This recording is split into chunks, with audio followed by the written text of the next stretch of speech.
Okay, it's like 11:30 p.m. on Saturday. I just finished filming several videos about nonviolent de-escalation skills, and I'm having, a little Glenfiddich, and we're going to talk about something that Kristi Noem said. I'm sorry, I got to talk about it before I go to bed. So Kristi Noem was in Portland the other day, and that was a big fat nothing burger, but before that, she was in Chicago. Do you tie a direct line between the rhetoric from people like Mayor Johnson and other Democrats to the actual increase in assaults and the threat of violence? Oh, absolutely. He's giving them air cover. He's giving them air cover so they can go out and keep committing crimes. It's wrong. There should be consequences for that and for leaders that stand up and knowingly lie about the situation on the ground. This is a war zone.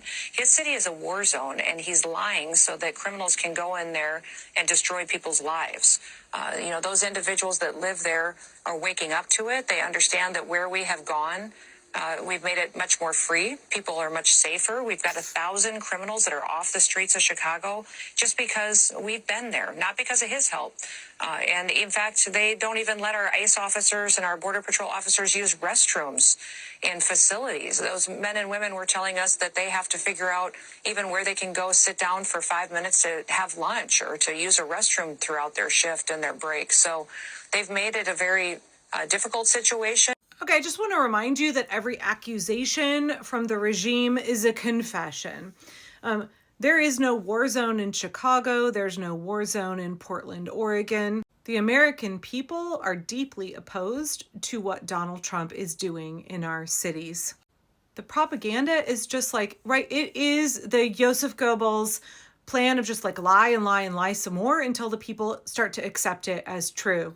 Just the most blatant, outright lies, which is why it is so crucial that we continue to document what is happening and we share the truth of what is going on in our cities all over social media, because the regime is just crafting the most craven, obvious lies. But I actually want to talk about the fact that Kristi Noem is bitching about how ICE agents are not being allowed to use the bathrooms at businesses. And I think this really stems from when she was not allowed to use the bathroom at, I think, a local government office. Some American hero was like, y'all can't come in here and use the bathroom. No, I can't play the clip here because the only copy I can find of it, people have dubbed copyrighted music over it. But basically, she tried to go in and use the bathroom. And wherever Kristi Noem goes, right, it's a propaganda machine.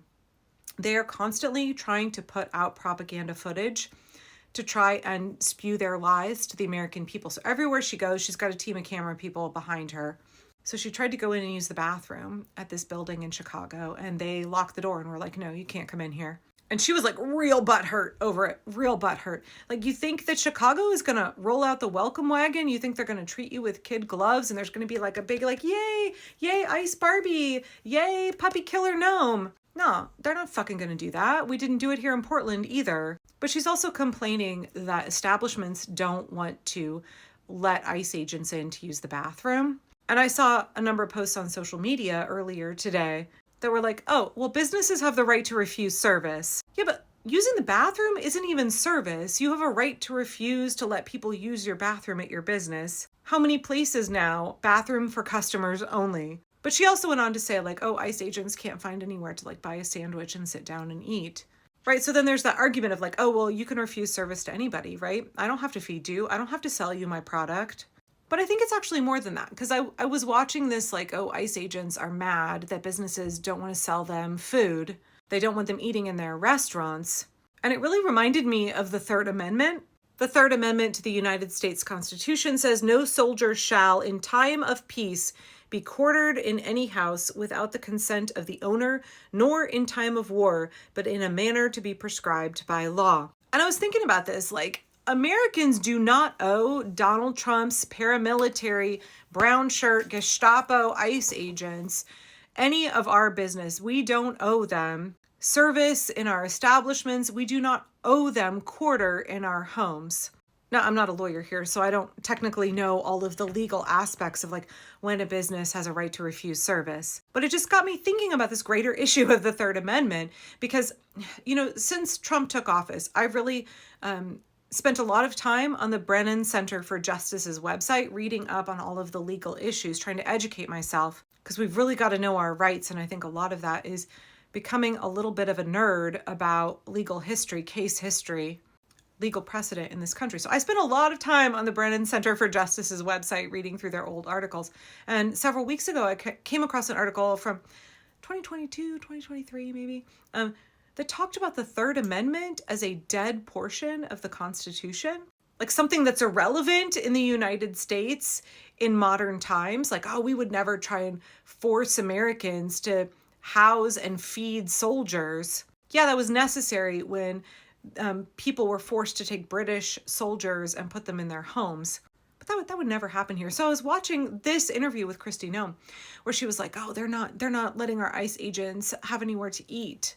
They're not making them comfy. They're not accommodating them. And I was thinking about the Third Amendment. Is it really so dead in 2025?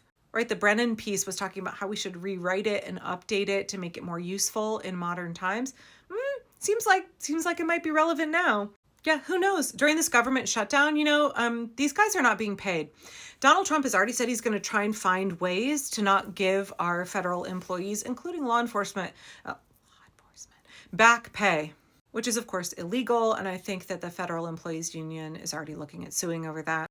But right, Donald Trump loves to stiff his workers. He has a long history of stiffing contractors, electricians, groundskeepers, of not paying his bills. So of course he would want people to work for free for him during the government shutdown and then take that money and put it into his Qatari airliner, or he wants to take $600 million of our taxpayer money to trick out that Qatari jet for him. So if they want to put soldiers in all our cities and they want to put the American Gestapo in our cities and they're trying not to pay them because of the shutdown, I wouldn't be surprised if they're we're going to try and make you have to house and feed people. I mean, after all, we did see in LA, they were making members of the National Guard sleep on concrete floors. And we had reports that the National Guard didn't have sufficient food to eat, didn't have toilet facilities, didn't have enough water.